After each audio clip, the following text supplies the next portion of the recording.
Salt. Ay, salt pala. Ito pala. Salt. Garlic. A chicken. Curry powder. This is cumin powder. So, una ilalagay ito yung chop na chicken.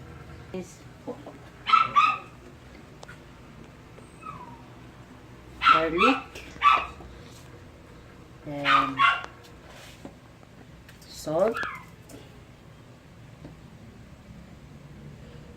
About a teaspoon curry powder. A teaspoon din na cumin powder. Ground black pepper.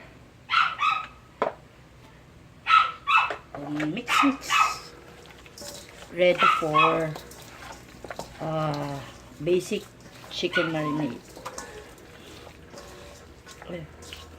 Tapos i-freezer na siya. Pag gagamitin na, ipiprito na.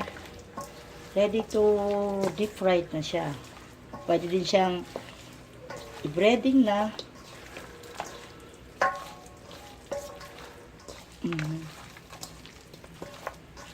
Dapat kasi garlic powder kasi naubusan akong garlic powder sa ganyan. Okay? That's it.